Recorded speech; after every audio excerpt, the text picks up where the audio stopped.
Well, the man known as the godfather of AI is in the Canada Tonight spotlight. That's Geoffrey Hinton. And today, the White House Artificial Intelligence Council met to discuss new measures aimed at managing the risks of AI.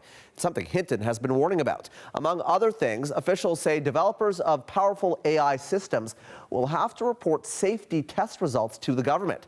This comes 3 months after President Biden signed an executive order on AI regulation. AI regulation is also a priority for the Canadian government. I spoke in detail about safety and security of artificial intelligence systems with Geoffrey Hinton. The British-Canadian scientist who's been called the godfather of AI, again, is in our spotlight.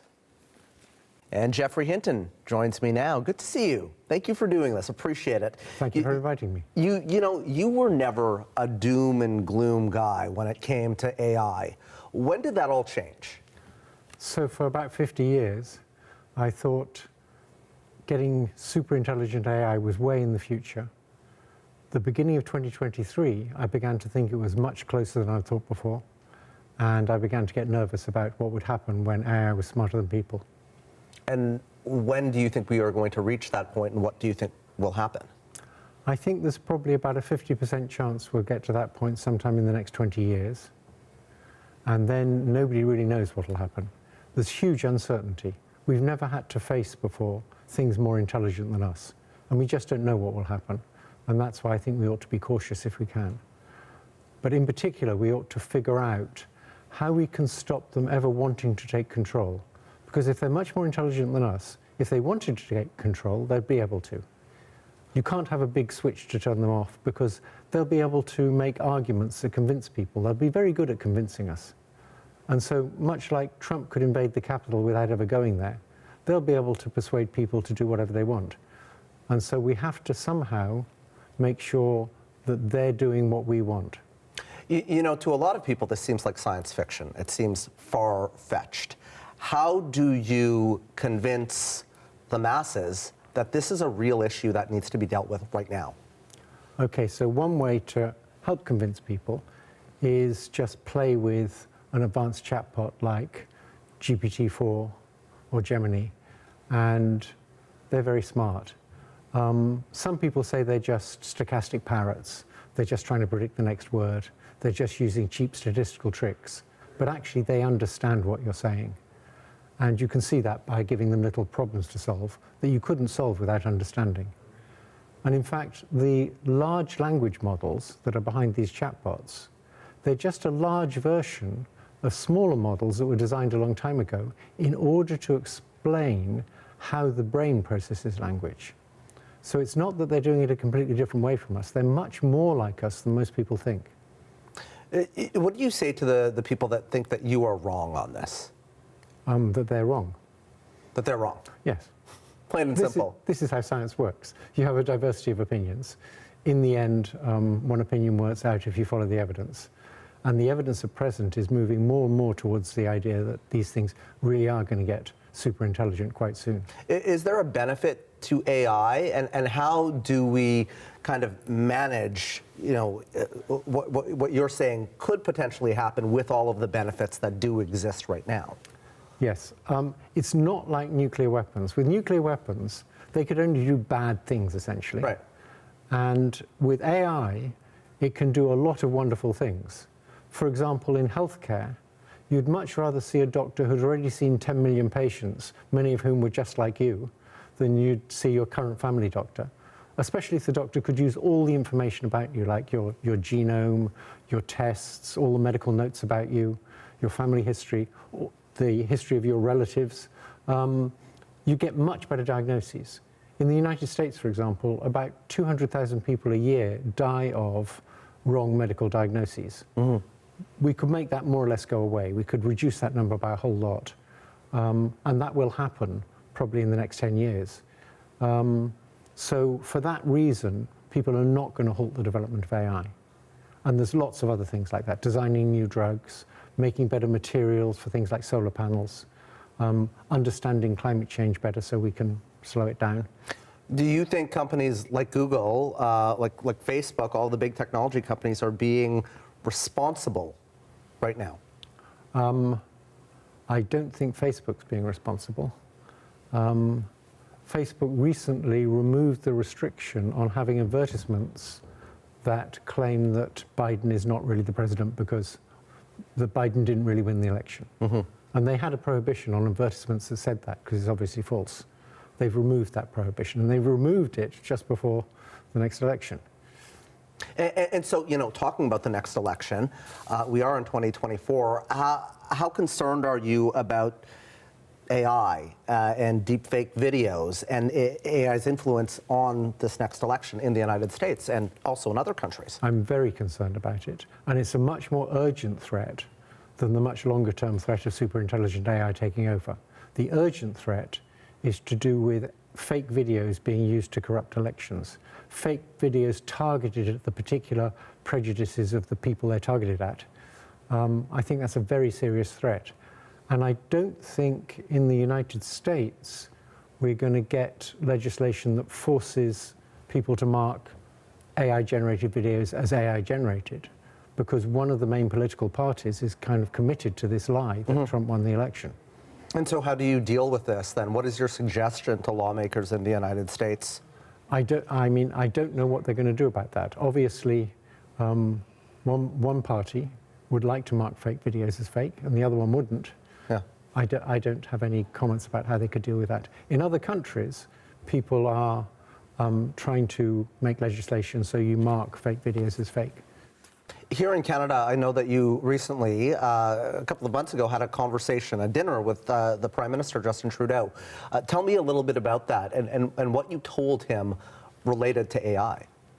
So I told him the usual things I say. I was impressed by the fact he knew some mathematics, and so I could be a bit more technical about some of the things than you normally can. He was very interested to actually understand. We talked a little bit about AI policy and how, in order to keep up with the forefront of AI, you needed vast amounts of computation. And so we talked a bit about how researchers in Canada might be able to get large amounts of computation. But mostly he wanted to understand what was going to happen. Nobody really knows what's going to happen, but and so when he asked you that question, when he asked that question, what did you say? Oh, I talked about all the various threats of AI and how the fixes for the different threats are all somewhat different. There's not one simple solution. It's not like climate change where there's a simple solution, just stop burning carbon. Right. If you do that, eventually things will be okay. There isn't a simple solution for the AI threats. And so how do individual countries, or do individual countries try to deal with this separately, or is this a global problem where really nations need to come together? Certainly the existential threat of AI taking over is a global problem where nations actually should be able to come together, because no nation wants the AIs to take over. So we can all agree to collaborate on stopping that happening, much as the Soviet Union and the United States at the height of the Cold War could collaborate on not having a global thermonuclear war, because that wasn't in either of their interests. So that's one area where we can collaborate. But in other areas, it's not nearly so clear. Somebody else that I know that you had a lengthy conversation with was Elon Musk, who has in the past warned about the dangers of AI. What was that conversation like? And do you think that you're aligned when it comes to this one issue? On that issue of whether AI is going to get smarter than us, Elon Musk and I completely agree. He's been saying it for longer than me. Yeah. And we both think it's obvious that AI will get smarter than us. A long time ago, in the 1950s, Alan Turing, who was the father of a lot of computer science, he talked about neural networks and training them, and he just sort of dismissed it as completely obvious that once we knew how to make them intelligent, they'd quickly get smarter than us. What is your prediction here for the next 5 years as this technology gets better?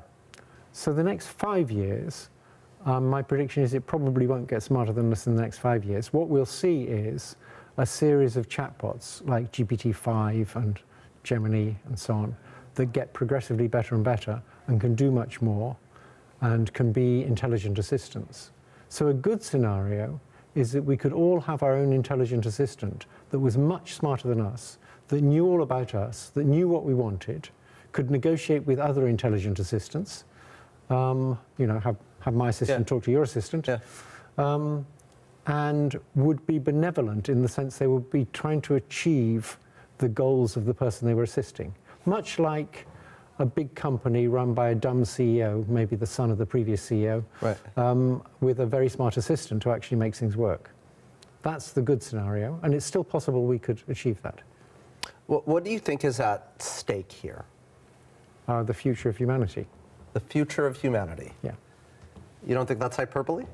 No, I don't actually, no. And so, when people... I think there's several things like that. Obviously, global thermonuclear war. Sure. Climate change, and super intelligent AI taking over. It's pretty incredible.